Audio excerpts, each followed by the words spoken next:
जी छात्रों, मैं Anil Shrivastava government BYT PG autonomous college Durg से बोल रहा हूँ। आज मैं थोड़ी सी बात आपसे प्रोटीन कैटाबॉलिज्म का ऑक्सीडेशन ऑफ अमीनो एसिड पे करना चाहूँगा, और इसमें मैंने आज दो पैरामीटर कवर करने का कोशिश किया है, एक ट्रांसएमिनेशन और दूसरा ऑक्सीडेटिव डीएमिनेशन का प्रोसेस। आपको मालूम है प्रोटीन अमीनो एसिड के असेंबली होता है। नेचुरली एक्टिंग 20 अमीनो एसिड हम लोग के पास है, का अलग अलग फीचर है, 3-4 कैटेगरी में आप उसे डिवाइड करते हो। लेकिन अमीनो एसिड का अगर आप स्ट्रक्चर देखिए तो उसमें अल्फा कार्बन रहेगा, एक साइड अमीनो ग्रुप रहेगा, दूसरी साइड कार्बोक्सिल ग्रुप, फिर एक को बैलेंस मेंटेन करने के लिए हाइड्रोजन रहेगा, 4 पॉइंट आर मीनिंग अलग अलग फंक्शनल ग्रुप रहता है, जिसके आधार पे आप अमीनो एसिड को कैरेक्टराइज करते हो। हमारे सामने कैटाबॉलिक प्रोसेस में एक इम्पॉर्टेंट पॉइंट यहाँ ये है कि जब ये अमीनो एसिड हमारे बॉडी में कैटाबोलाइज्ड होगा, उसका अमीनो ग्रुप अलग होगा, जो उसमें NH2 ग्रुप है वो अलग होगा, और अलग होने के साथ वो नॉर्मली अमोनिया में कन्वर्ट हो जाता है। ये भी आप जानते होगा, फिजियोलॉजी ऑफ एक्सक्रीशन जब आप पढ़े हुएगा तो आपको शायद मालूम होगा कि जितने भी हमारे पास एक्सक्रीटिव प्रोडक्ट बन रहे हैं, नाइट्रोजिनस एक्सक्रीटिव प्रोडक्ट बन रहे हैं, उसमें अमोनिया सबसे ज़्यादा टॉक्सिकेंट कंपाउंड है। जो एक्वेटिक एनिमल है वहाँ ये अमोनिया डाइल्यूट हो सकता है, लेकिन जो टेरेस्ट्रियल एनिमल है जो ऑलरेडी पानी की कमी से जूझता रहता है, वहाँ इस अमोनिया को बाहर निकालना हमारे लिए नितांत आवश्यक हो जाता है, क्योंकि काफ़ी टॉक्सिकेंट है और टॉक्सिसिटी से हमारे लाइफ को एक थ्रेट क्रिएट कर सकता है। इसलिए हमारे बॉडी में एक मैकेनिज्म है कि कैसे हम इस अमोनिया को अमीनो एसिड कैटाबॉलिज्म के प्रोसेस से अलग करें, और अलग करने के बाद कैसे उसको बॉडी से बाहर निकालें। इतनी बात जरूर आपको मालूम होगी कि अमोनिया अलग होने के बाद वो मूव कर जाता है यूरिया साइकिल में, और फाइनली यूरिया बनाता है। क्योंकि यूरिया मॉडरेटली टॉक्सिकेंट है, इसलिए यूरिया लीवर से हेपेटिक पोर्टल सिस्टम से फाइनली किडनी की ओर मूव करता है और किडनी उसे बाहर निकाल देता है। तो प्रोसेस कंटिन्यूस हमारे बॉडी में चलते रहते हैं, इसलिए हर कुछ समय के बाद हमें यूरिनेशन के लिए बाध्य होना पड़ता है। आप इस पूरे मैकेनिज्म को अगर गौर से देखिए कि कैसे अमोनिया अमीनो एसिड से अलग होता है, तो प्रोसेस की ओर हमारा ध्यान जाता है, एक ट्रांसएमिनेशन और दूसरा ऑक्सीडेटिव डीएमिनेशन। बट यहाँ मैं क्लियर करना चाहूँगा कि ट्रांसएमिनेशन के प्रोसेस में transfer of amino group of amino acid to the keto acid and vice versa, यही प्रोसेस होता है। मतलब एक अमीनो अम्ल है, एक कीटो अम्ल है, अमीनो अम्ल का अमीनो एसिड कीटो अम्ल के कीटोनिक पॉइंट पे जाता है, और कीटो एसिड का कीटोनिक ग्रुप अमीनो एसिड के अमीनो पॉइंट पे अमीनो कार्बन पे आता है। सो गौर से अगर आप देखिए तो ट्रांसएमिनेशन के प्रोसेस में डायरेक्टली अमोनिया अलग नहीं हो पाता है, लेकिन ऑक्सीडेटिव डीएमिनेशन एक प्रोसेस है जिस ऑक्सीडेटिव डीएमिनेशन के प्रोसेस में अमोनिया अमीनो एसिड से बिल्कुल अलग हो जाता है, और फिर उसके बाद जो एक्सक्रीशन का प्रोसेस है, उस एक्सक्रीशन के प्रोसेस में वो मूव कर जाता है। आप ये भी आप देखिएगा कि द रिमेनिंग पोर्शन जो अमीनो एसिड का है, जिसमें कार्बन, हाइड्रोजन और ऑक्सीजन है, जिसे आप कार्बन स्प्लिटर बोल सकते हैं, ये ठीक उसी तरीके से ऑक्सीडाइज होगा जैसे कार्बोहाइड्रेट और लिपिड ऑक्सीडाइज होता है। कुछ इंटरमीडिएट कंपाउंड भी इसमें बन जाते हैं, और ये सभी इंटरमीडिएट कंपाउंड ग्लूकोनियोजेनेसिस के प्रोसेस को फॉलो करता है, या फिर ग्लाइकोजेनिक ऐसे अमीनो एसिड को आप ग्लाइकोजेनिक अमीनो एसिड के रूप में इंडिकेट कर सकते हैं। दूसरा इंपॉर्टेंट पॉइंट है ये है, कुछ एसीटेट और एसीटो एसीटेट एक intermediate form of fatty acid metabolism में आएगा, अब कीटोजेनिक अमीनो एसिड के रूप में इंडिकेट कर सकते हैं। फाइनली हम दो कैटेगरी में इसे डिवाइड करना चाहेंगे, एक ग्लाइकोजेनिक अमीनो एसिड, और नॉर्मली इस ग्लाइकोजेनिक अमीनो एसिड में आता है glycine, alanine, serine, threonine, valine, aspartic acid, glutamic acid, cysteine and methionine, proline and hydroxyproline, arginine, histidine. ये सभी आ रहा है ग्लाइकोजेनिक अमीनो एसिड के कैटेगरी में। और अगर कीटोजेनिक अमीनो एसिड के फॉर्म को देखें तो यह ल्यूसीन है, जो अभी मैंने आपको बताया था, दोनों ग्लाइकोजेनिक और कीटोजेनिक एमाइनो एसिड का ट्रांसफॉर्मेशन। यहाँ ग्लाइकोजेनिक एंड कीटोजेनिक एमाइनो एसिड दोनों अगर कलेक्टिव फॉर्म में हम देखें तो यह आइसोल्यूसिन, लाइसिन, फिनाइलएलानिन, टायरोसिन और ट्रिप्टोफेन है। एमाइनो एसिड का एक स्ट्रक्चर ध्यान में लाने का कोशिश किया है। बीच में ये अल्फा कार्बन है, राइट साइड एमाइनो ग्रुप दिख रहा है, लेफ्ट साइड कार्बोक्सिल ग्रुप है। हाइड्रोजन से बैलेंस मेंटेन किया है। आर अलग अलग फंक्शनल ग्रुप होगा, सभी अलग अलग एमाइनो एसिड। तो एक जेनेरिक स्ट्रक्चर अगर हमें अपने ब्रेन में रखना है तो ये फॉर्मूला आप अपने ब्रेन में रख सकते हैं कि alpha carbon supported by amino group and carboxyl group, H and 1 functional group, additional functional group जिसको हम लोग R से इंडिकेट कर रहे हैं, और इसी फंक्शनल ग्रुप के आधार पे एमाइनो एसिड का प्रॉपर्टी चेंज करते हैं, फिर अलग अलग हम लोग नोमेनक्लेचर। इसका फर्स्ट प्रोसेस देखें, ट्रांसएमिनेशन। यहाँ ट्रांसएमिनेशन के केस में जैसा नेम इंडिकेट कर रहा है, transamination transfer of amino group होने जा रहा है। क्या लिखा है मैंने यहाँ? Transamination is a process in which the amino group of an amino acid is being transferred to keto position of alpha keto acid and vice versa to form new amino acid and keto acid. It is a process of simple transfer of their functional group between two amino and keto acid. मान लीजिए एक amino acid आपने लिया और एक keto acid आपने लिया। Amino transferase या ट्रांसएमिनेज एंजाइम लगेगा। ये एंजाइम ट्रांसएमिनेज अथवा amino transferase enzyme amino acid के एमिनो ग्रुप को कीटो एसिड के कीटो कार्बन पॉइंट पे ट्रांसफर करेगा और कीटो एसिड के कीटोनिक ग्रुप को एमाइनो एसिड के एमिनो कार्बन पॉइंट पे सिंपली ट्रांसफर करेगा। सो यहाँ एमाइनो ग्रुप का रिलीज नहीं हो रहा है। अमोनिया बनने के लिए एमाइनो ग्रुप को रिलीज करना पड़ेगा, वो नहीं हो रहा है यहाँ पर। नॉर्मली ये दोनों एंजाइम मतलब एक ही एंजाइम है, ट्रांसएमिनेज अथवा आप इसको एमिनो ट्रांसफरेज बोलिए, लीवर, किडनी और ब्रेन में मिलता है। ये तीन हमारे बॉडी में मेजर ऑर्गन है, लीवर, किडनी और ब्रेन। लेकिन सबसे ज़्यादा एक्टिव आपको ये लीवर में मिलेगा, किडनी में भी रहता है, काफ़ी कम मात्रा में ब्रेन में भी एक्टिव रहता है। एक मॉलिक्यूल पायरोडॉक्सल फॉस्फेट की जरूरत पड़ती है एज ए कोएंजाइम इस रिएक्शन को अकम्प्लिश करने के लिए, इस रिएक्शन को कंप्लीट। मैंने यहाँ जस्ट एक एग्जाम्पल दिया है दोस्त आपको समझाने के लिए, glutamic acid and pyruvic acid. Glutamic acid amino acid है and pyruvic acid keto acid है। इसमें कैसे ये ट्रांसएमिनेशन का प्रोसेस हो रहा है आप इस फॉर्मूला के डायग्राम से देख सकते हैं। लेफ्ट साइड मैंने COOH, CH2, CH2, CHNH2 and COOH meaning glutamic acid रखा है। यहाँ एमाइनो ग्रुप NH2 आपको साफ साफ दिख रहा है। देन उसके बाद एक कीटो एसिड लिया। Keto acid is a pyruvic acid. COOH, CO and CH3, CO के कारण कीटो एसिड है एंड ग्लूटामिक एसिड में NH2 इसलिए एमाइनो एसिड है। एक एंजाइम यहाँ लग रहा है, glutamic pyruvic transaminase enzyme. Glutamic acid पे लग रहा है so glutamic, keto acid pyruvic acid है सो पायरुविक। दोनों के बीच ट्रांसफर ऑफ फंक्शनल ग्रुप कराने वाला है for the ketonic group and the amino group, इसलिए ट्रांसएमिनेज। शॉर्ट में इसी को जीपीटी बोला because glutamic pyruvic transaminase GPT.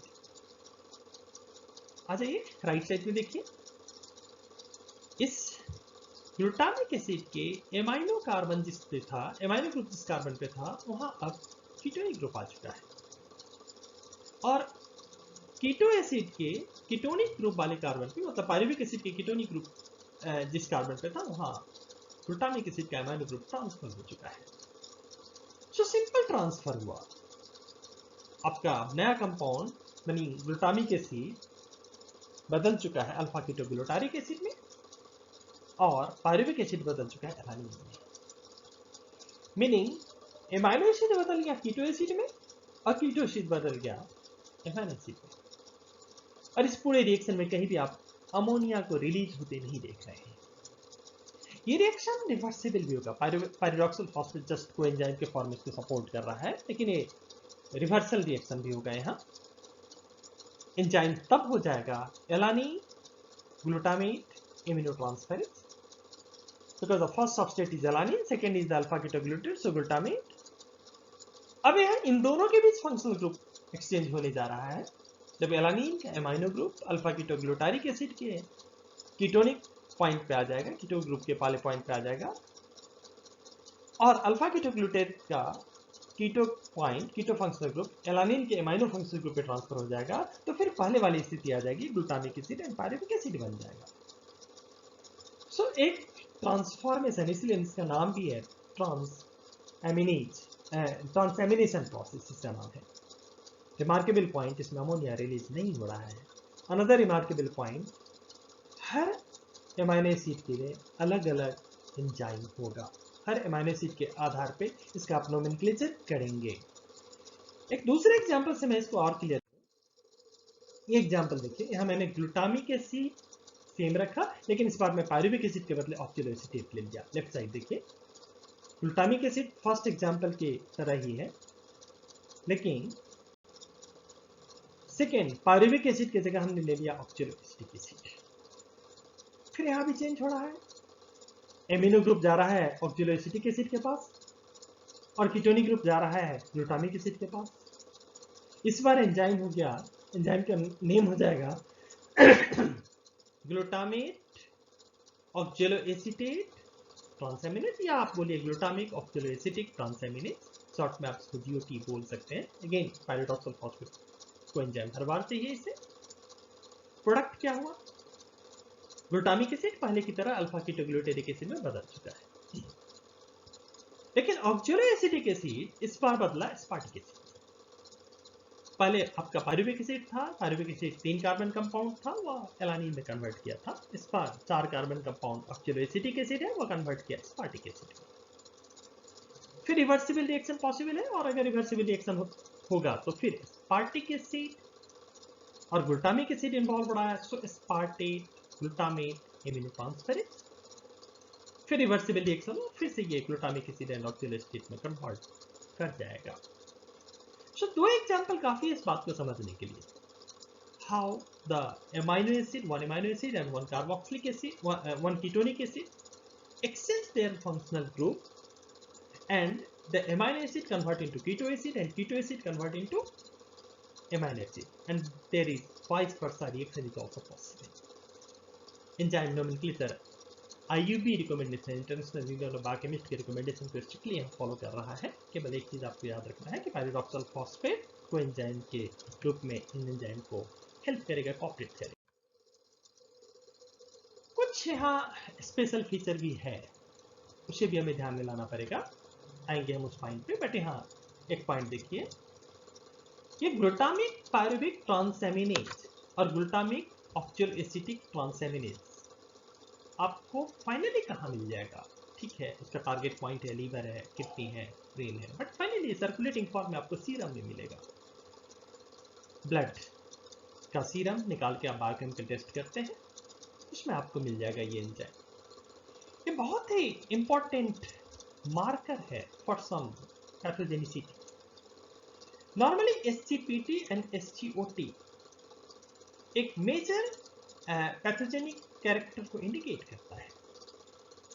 Suppose आपके ब्लड के सीरम में अगर SGPT meaning glutamic pyruvic transaminase कहाँ है इन द सीरम, इसलिए लगा है S, सो SGPT serum glutamic pyruvic transaminase, या फिर SGOT serum glutamic oxaloacetic transaminase. Suppose कीजिए कि अगर SGPT पड़ा हुआ है किसी पर्सन में, वह तब होता है जब लीवर डिसफंक्शन, लीवर में प्रॉपर वर्क नहीं हो पाता है, लीवर सेल्स किसी न किसी प्रॉब्लम में है, वो अपने मेटाबॉलिक रिएक्शन को प्रॉपर्ली कंडक्ट नहीं कर पा रहा है। ग्लूटामिक ऑक्सैलोएसिटिक ट्रांसएमिनेज की अगर बात करें, बहुत सारा मायोकार्डियल इंफ्रैक्शन के अलावा और भी मस्कुलर डिस्ट्रॉफी में ये आता है, बट एक मेजर इंडिकेशन ये दे रहा है कि there is chance of myocardial infarction, मतलब कहीं ना कहीं हार्ट टिश्यू डैमेज हो रहा है और may lead to the heart attack and similar condition। जो कभी फिजिशियंस को ऐसा लगता है कि एक मायोकार्डियल इंफार्क्शन का कोई सिम्टम आ रहा है, तो कुछ और भी पैरामीटर्स हैं, उस पैरामीटर्स के साथ साथ ये भी एक इम्पॉर्टेंट पैरामीटर SGOT आता है, जिसका फिजिशियन स्टडी करना चाहते हैं, जस्ट कैलकुलेट करने के लिए, कंक्लूड करने के लिए कि क्या पेशेंट्स मायोकार्डियल इंफार्क्शन की ओर मूव कर रहा है। इसके बाद कुछ है like lysine, threonine, proline, hydroxyproline, ये कुछ ऐसे अमीनो एसिड हैं जो can not be aminated from their respective keto acid. कुछ स्पेशलाइज है। एक प्रोसेस है ट्रांसएमिडेशन। इसमें amide nitrogen of glutamine transfer होगा to a keto group just like transamination. इस प्रोसेस को हम लोग ट्रांसएमाइडेशन के रूप में इंडिकेट कर रहे हैं। इंपॉर्टेंट पॉइंट है यह कि अगर ये अल्फा कीटो एसिड को ट्रांसफर हो रहा है तो एमाइनो एसिड बनेगा, लेकिन अगर ये कीटो ग्रुप ऑफ फ्रक्टोज को ट्रांसफर हो रहा है, फ्रक्टोज एक शुगर है, तो ग्लूकोसेमाइन में कन्वर्ट करेगा। अगर बन सके तो आप इसको याद रखिए, थोड़ा बेटर इलिस्ट्रेशन आएगा इसमें। Plus, the reaction of transamination and transamination serves in the interconversion of amino acid and the synthesis of the non-essential amino acid. This is another important point. तो amino acid के बीच interconversion में ये help कर रहा है और normally ये non-essential amino acid के संश्लेषण में involved रहेगा। लगभग बहुत सारे ऐसे हमारे बॉडी में टिश्यू हैं जहाँ transamination and deamination की कैपेसिटी है, लेकिन सब में थोड़ा सा अलग अलग है। मतलब वो कैपेसिटी कितना पोटेंशियल है वो हर टिश्यू में एक समान नहीं है, बट सबसे ज़्यादा एक्टिव हमारा लीवर है इस प्रोसेस को करने के लिए। और लीवर के बाद सेकेंड पोजीशन किडनी आ जाता है, किडनी का आ जाता है। यहाँ देखिए एक दूसरा प्रोसेस, पहले प्रोसेस में हमने ये फाइंड आउट किया कि वहाँ केवल फंक्शनल ग्रुप का एक्सचेंज है between the amino acid and the keto acid, लेकिन एक दूसरा प्रोसेस हमारे पास है ऑक्सीडेटिव डीएमिनेशन। ये एक्चुअल प्रोसेस है जिसमें एमाइनो एसिड से एमाइनो ग्रुप डीएमिनेट होगा, डी मीनिंग रिमूवल, एमिनेसिस एमाइनो ग्रुप का रिमूवल होगा। इसी प्रोसेस से हमारे एमाइनो एसिड का एमाइनो ग्रुप एक्चुअली अलग होता है अमोनिया ग्रुप में। फिर अमोनिया हमारे लिए टॉक्सिकेंट है, हाईली टॉक्सिकेंट है। हमारे बॉडी को मैनेज करना पड़ता है कि कैसे हम इसे बाहर निकालें। अगर एक्वेटिक एनिमल है तो ठीक है, उनकी बॉडी में काफ़ी वाटर है, डाइल्यूशन करके इसको बहुत हद तक टॉयलेट कर सकता है, तो स्लोली भी उसे बाहर निकाल सकता है। लेकिन टेरेस्ट्रियल एनिमल लाइक ह्यूमन में ये प्रॉब्लमेटिक हो जाता है, इसको आपको बाहर निकालना ही पड़ेगा बॉडी से। इसलिए इमीडिएटली अमाइनो एसिड आपका अमोनिया यूरिया साइकिल में मूव कर जाता है और यूरिया साइकिल के बाद वह यूरिया बन के किडनी से बाहर निकलता है। इसलिए नॉर्मली हम लोग किडनी के फंक्शन को दो पार्ट में डिवाइड कर देते हैं, केमिकल आस्पेक्ट्स और दूसरा फिजियोलॉजिकल आस्पेक्ट्स। केमिकल आस्पेक्ट्स में ये प्रोसेस है जिसमें अमोनिया बना और अमोनिया बनने के बाद वो यूरिया साइकिल से यूरिया बनेगा। उसके बाद जब वो किडनी में जाएगा तब फिर उसके बाद आप पढ़ते हैं कॉन्फिल्ट्रेशन, सेलेक्टिव डीएब्जॉर्प्शन एंड सेक्रीशन, और उस प्रोसेस से आपने पढ़ा होगा कि नेफ्रॉन से कैसे यूरिन बन के बाहर निकलता है। कंटिन्यूस प्रोसेस हम लोग की बॉडी में चलता रहता है। हर 3 से 4 घंटे पे आपको मालूम है कि आपके यूरिनरी ब्लैडर में 500 to 600 ml यूरिन जमा हो जाता है। उसके बाद आप फ्रिक्चुरेशन के प्रोसेस के लिए कंपेल्ड हो जाते हैं। यहाँ देखिए इसके लिए जो रिस्पॉन्सिबल एंजाइम है वह एंजाइम है एमाइनो एसिड ऑक्सीडेज एंजाइम। दोनों फॉर्म में अवेलेबल हो सकता है, डी और एल फॉर्म में, और अगर एल फॉर्म में है तो एल फॉर्म ऑफ से एमाइनो एसिड चाहिए, डी फॉर्म में तो D form of amino acid चाहिए। अपने अपने ऑप्टिकल आइसोमर के फॉर्म में वह स्पेसिफिक रहता है। यहाँ लीवर, किडनी और कुछ और भी टिश्यूज हैं जहाँ ये प्रोसेस पॉसिबल है, बट यहाँ भी इस प्रोसेस के लिए भी हमारे लीवर सबसे ज़्यादा एक्टिव टिश्यू है, यहाँ फॉट की जरूरत हमें पड़ती है। बट इम्पॉर्टेंट पॉइंट यहाँ ये है कि इस रिएक्शन में, इस ऑक्सीडेटिव डीएमिनेशन के प्रोसेस में एक intermediate product for the time being बन रहा है जिसको हम इम्यूनो एसिड बोल रहे हैं। और एक्चुअली एमाइनो एसिड से हाइड्रोजन H+H+ अलग हो जाता है, तो FAD एक्सेप्ट करेगा उसे। उसके बाद जो कंपाउंड है वह कीटोनिक फॉर्म में for the short being time आ रहा है, जो इम्यूनो एसिड के फॉर्म में आ रहा है, और उसके जस्ट बाद हाइड्रेशन करना पड़ता है, 1 मॉलिक्यूल वाटर देना पड़ता है। जब वाटर देते हैं 1 मॉलिक्यूल, उसके बाद अमोनिया अलग होता है और फिर हमारा ये कीटो एसिड में। देखिए इस रिएक्शन से समझने की कोशिश कीजिए। हाँ, मैं एक्सप्लेन करने की कोशिश कर रहा हूँ। ये आपका एमाइनो एसिड है RCH NH2COO। मैंने आपको बताया था थोड़ी देर पहले कि एक अल्फा कार्बन रहता है, अल्फा कार्बन का एक हाइड्रोजन से बैलेंस मेंटेन रहता है, एक R meaning the functional group. उसके बाद आर मीनिंग अलग अलग एमाइनो एसिड में अलग अलग ग्रुप रहते हैं। देन उसके बाद एक NH2 और एक सी डबल हो सकता है। सो फॉर्मूला स्ट्रेट मैंने लिखा है RCH NH2COOH। FP यहाँ लगा flavoprotein, L amino acid oxidase enzyme यहाँ हमने लिया है।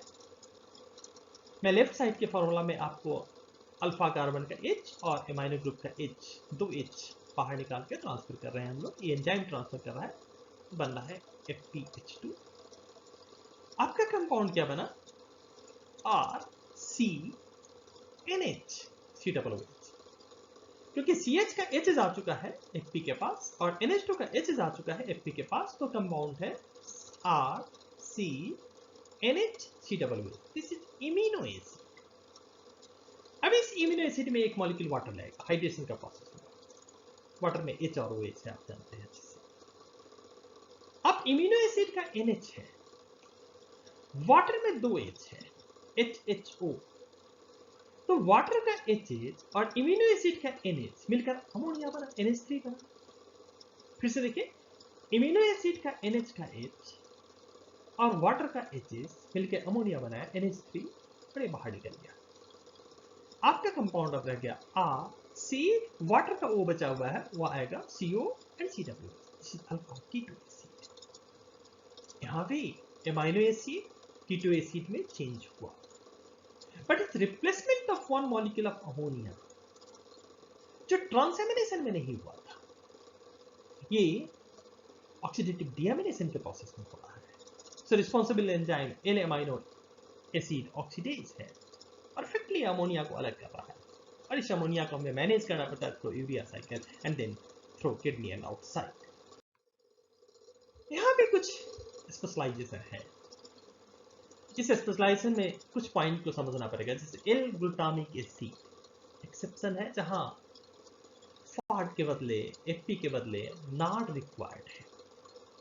यहाँ एचएच को एक्सेप्ट करने के लिए नाड चाहिए, और enzyme L glutamic acid dehydrogenase enzyme यहाँ अवेलेबल है, और ये प्रोसेस यहाँ रिवर्सिबल है, जबकि by L amino acid oxidase process जो अभी थोड़ी देर पहले हम लोगों ने देखा वो नॉन रिवर्सिबल था, वो इरिवर्सिबल रिएक्शन था। बट यहाँ ग्लूटामिक एसिड के केस में जहाँ नाड इन्वॉल्व होगा, जहाँ एंजाइम में ग्लूटामिक एसिड डिहाइड्रोजिनेज लग जाएगा, वहाँ फिर ये रिवर्सिबल रिएक्शन हो जाता है। वास्तव में बहुत सारे ऐसे एमाइनो एसिड हैं जो डीएमिनेटेड बाय ट्रांसएमिनेशन रिएक्शन से सिंथेसाइज्ड होगा, डीएमिनेशन बाय ट्रांसएमिनेशन रिएक्शन से सिंथेसाइज्ड होगा, जिसमें ग्लूटामिक एसिड अकेले कैपेबल है अमोनिया को डायरेक्टली अल्फा कीटोग्लूटारेट में ट्रांसफॉर्म करने के लिए। और ग्लाइसिन एक अलग तरीके से ऑक्सीडाइज हो रहा है by specific enzyme glycine oxidase, ये भी एक अलग एक्सेप्शन है। यहाँ हम साफ देख रहे हैं कि ग्लाइसिन हमने लिया है, CH2 NH2 COOH हमने यहाँ लिया है। ग्लाइसिन का फॉर्मूला है हाफ ऑक्सीजन चाहिए, meaning O atomic oxygen O चाहिए यहाँ पे। ग्लाइसिन ऑक्सीडेज, यहाँ देखिए अमोनिया यहाँ पे अलग हो रहा है ग्लाइसिन ऑक्सीडेज के हेल्प से।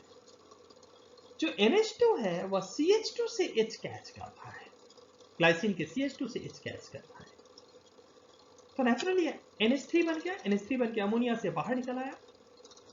कंपाउंड क्या बचा? CH, और आपने हाफ ऑक्सीजन लिया है, तो CHO and COOH। COOH remaining compound है, बना ग्लाक्सोलिक एसिड। बट ये प्रोसेस जो नॉर्मली ऑक्सीडेटिव रिडक्शन का प्रोसेस से थोड़ा अलग है। वाह, ग्लाइसिन ऑक्सीडेज के प्रोसेस से डायरेक्टली अमोनिया को अलग कराया, हाइड्रेशन की नीड नहीं है, जस्ट हाफ ऑक्सीजन इन्वॉल्व हो रहा है ग्लाइसिन के ऑक्सीडेशन के प्रोसेस में। कुछ और भी स्पेशलाइजेशन है, जैसे सेरीन है, थ्रियोनिन है, इनके पास ऑलरेडी एक OH है in their molecule and deaminated non oxidatively by enzyme known as dehydrase. यहाँ एक डिहाइड्रेज एंजाइम लग रहा है, यहाँ कोई नॉन ऑक्सीडेटिव प्रोसेस चल रहे हैं सेरीन एंड थ्रियोनिन के लिए। सेरीन का एग्जांपल देख लीजिए, CH2 OH CH NH2 COOH है आपके सामने।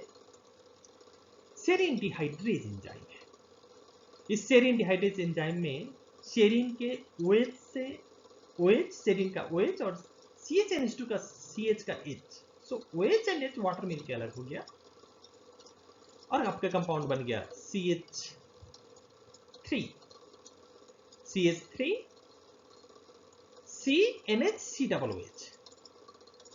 NH NH2 का एक H चला जाएगा CH2 पे, तो CH3, देन C बचा हुआ है C, देन NH2 में से एक H आपने CH2 में ट्रांसफर कर दिया, सो NH फिर से आपका इम्यूनो एसिड बन गया और यहाँ फिर एक मॉलिक्यूल वाटर हमें देना पड़ेगा, ठीक उसी तरीके से जैसे पहले हम लोगों ने देखा था। NH और वाटर का HH दोनों मिलके अमोनिया बन के बाहर निकाल दिया और कंपाउंड हो गया CH3 CO COOH के परफेक्टली पायरुविक एसिड बन गया। तो सेरीन पायरुविक एसिड में कन्वर्ट हो रहा है और सेरीन जब पायरुविक एसिड में कन्वर्ट हो रहा है वहां भी एक मॉलिक्यूल वाटर की नीड है। कुछ स्पेशल एस्पेक्ट्स हैं, अभी तक के प्रोसेस में कुछ एक्सेप्शन था, उस एक्सेप्शन के अलावा मेनली आप याद रख सकते हैं कि कैसे अमाइनो एसिड इम्यूनो एसिड में कन्वर्ट कर रहा है और कैसे इम्यूनो एसिड वाटर के हेल्प से अमोनिया में कन्वर्ट कर रहा है, ऑक्सीडेटिव रिडक्शन के प्रोसेस से भी और कुछ नॉन ऑक्सीडेटिव प्रोसेस से भी हो रहे हैं। अब कुछ इंपॉर्टेंट पॉइंट यहाँ थोड़ा हम समझें, क्यों this physiological reaction is very important for our body and not only for the normal physiological regulation but also for different pathological activities. अभी मैंने थोड़ा सा SCPT और SCOT के संबंध में आपको बताया भी था, बट फिर जरा एक बार उसे देखें तो यहाँ मैंने लिखा है SCOT enzyme is cytoplasmic and mitochondrial and it concentrates and its concentration increases during myocardial infarction, muscular dystrophy, acute pancreatitis, leukemia, hemolytic anemia and also during the prolonged heavy exercise but not during coronary insufficiency and angina pectoris। क्या मतलब है ये?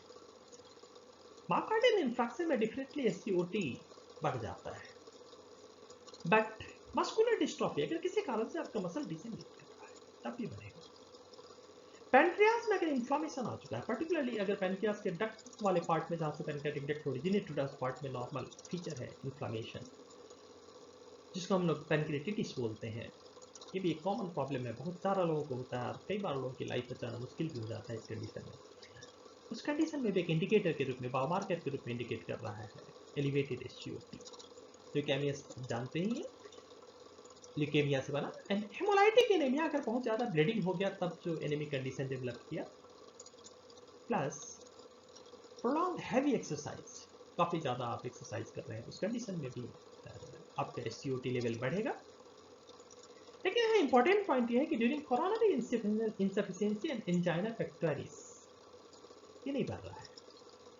Coronary insufficiency का meaning है आपका heart जब blood propel करता है बॉडी के डिफरेंट पार्ट में ब्लड को ट्रांसफर करने के लिए, आपने पढ़ा होगा कि left right side of the heart impure blood रहता है, ऑरिकल से ब्लड वेंट्रिकल में, वेंट्रिकल से फिर पल्मोनरी रिवर्ट होते हुए लंग्स में जा रहा है for the purification, and purification के बाद लेफ्ट साइड का ऑरिकल से रिसीव करता है left ventricle, and left ventricle से फिर वो लेफ्ट एओर्टिक आर्च होते हुए मूव करेगा बॉडी के डिफरेंट पार्ट में कोरिटिकोसिस्टेमिक आर्च, और कोरिटिकोसिस्टेमिक आर्च से जो फर्स्ट ब्रांच निकल रहा है वो हार्ट को ब्लड सप्लाई कर रहा है, हार्ट के वाल को ब्लड सप्लाई कर रहा है, इसको आप कोरोनरी आर्टरी बोलते हैं। कई बार डिफरेंट फैक्टर में कोरोनरी आर्टरी से हार्ट को ब्लड सप्लाई पुअर हो जाता है। इंटरनल थ्रोम्बोसिस उसका सबसे मेन कारण है, जो कॉमन फीचर है ह्यूमन पॉपुलेशन में।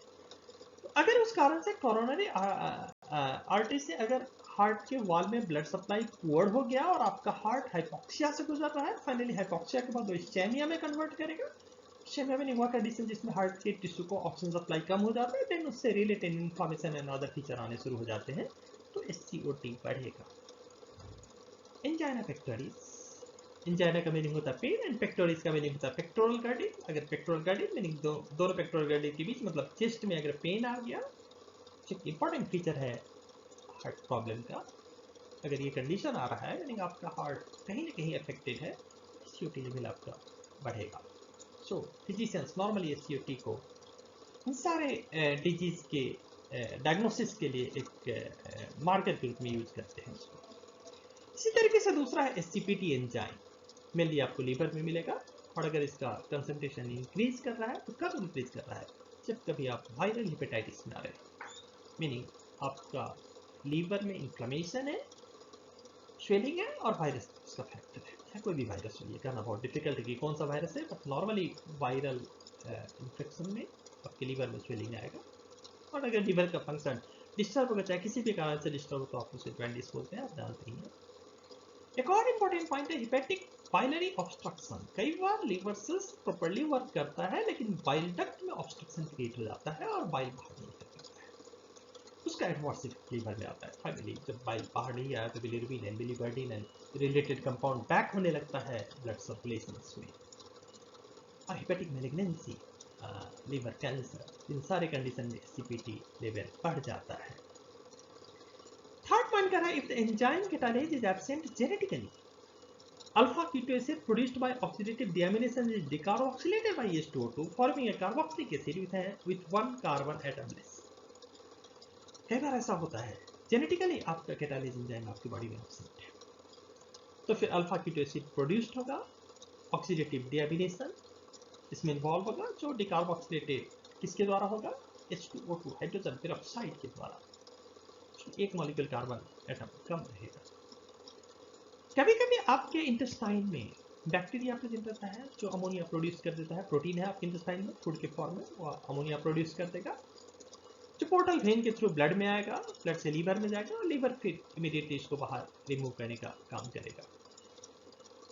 Ammonia is also produced in kidney from intracellular amino acid glutamine catalyzed by renal glutaminase and this ammonia in acidosis, meaning आपके बॉडी में एसिडोसिस एसिडिटी वो बढ़ा देगा जब किडनी में ये अगर आपका अमोनिया प्रोड्यूस होना शुरू हो गया एक्स्ट्रा अमाउंट में, तो फिर से भी हमें बाहर निकालना पड़ेगा। नॉर्मली साल्ट के थ्रू, अमोनियम साल्ट के थ्रू हम बाहर निकालते हैं, अदरवाइज फिर उसको यूरिया के थ्रू बाहर निकालना पड़ जाता है। हमारे ब्रेन में भी कुछ प्रॉब्लम है। In brain the major mechanism of removal of ammonia is glutamine formation and in the liver the most important pathway is urea formation. Brain tissue can form urea, but this does not play a significant role in ammonia removal। बनाता तो है आपका brain, लेकिन उसके पास एक significant mechanism नहीं है जिस मैकेनिज्म से वो अमोनिया को बाहर निकाल दे। फाइनली उसे ब्लड सर्कुलेशन के थ्रू लीवर के पास जाना ही पड़ेगा, वहीं से वो बाहर निकलेगा। सपोज कीजिए कि अगर आपके बॉडी में अमोनिया कंसंट्रेशन बढ़ गया, इंटॉक्सिकेशन आ गया, तो इमीडिएट फीचर क्या इंडिकेट करता है, हमारे बॉडी में क्या फीचर इमीडिएट आना शुरू हो जाएगा, स्लडिंग ऑफ स्पीच, आपकी आवाज अस्पष्ट होने लगेगी। एक क्लियर स्पीच जो आपका है, जो नॉर्मल स्पीच से हर पर्सन का डिफर करता है, किसी का बहुत क्लियर रहता है, किसी का कम क्लियर रहता है, बट जो भी जिसका स्टैंडर्ड स्पीच का पैरामीटर है उसमें डिफरेंस आएगा। स्प्रेडिंग ऑफ फीचर देखने में जो आप देख रहे हैं वो आपको अच्छे से नहीं दिखेगा, ब्लर्ड दिखेगा। फ्लैपिंग ट्रिमर, कभी कभी इस टाइप का कंपन भी आना शुरू हो जाता है बॉडी में, सिवरिंग लाइक वाइब्रेशन कंडीशन आएगा। फाइनली जब बहुत ज़्यादा कंसंट्रेशन बढ़ जाता है अमोनिया का तो कॉमा में पेशेंट चला जाता है। और आपको मालूम है कि अगर अमोनिया को हम बाहर निकाल के नहीं निकाल पाए डायलिसिस करके या किसी भी तरीके से, तो फिर वो कंडीशन में सो ये प्रोसेस फिजियोलॉजिकली काफ़ी इंपॉर्टेंट है जो कंटिन्यूस हमारे बॉडी में चलता रहता है। प्रोटीन कैटाबोलाइज्ड होकर एमाइनो एसिड बनाए, एमाइनो एसिड कैटाबोलाइज्ड होकर फाइनली अमोनिया के रूप में अलग हो रहा है, और अमोनिया जो बन रहा है वो यूरिया साइकिल आपका बॉडी के और प्रोसेस जो मैंने बताया इंटरमीडिएट प्रोसेस, उसके थ्रू आपकी बॉडी से बाहर निकलता रहता है। यही प्रोसेस है ट्रांसएमिनेशन एंड ऑक्सीडेटिव, ये ऑक्सीडेटिव डिटॉक्सिस प्रोसेस है। Okay, thank you. मैं होपफुल हूँ कि आपको ये थोड़ा हेल्प करेगा। ये स्लाइड मुझसे रिलेटेड है। Finally thank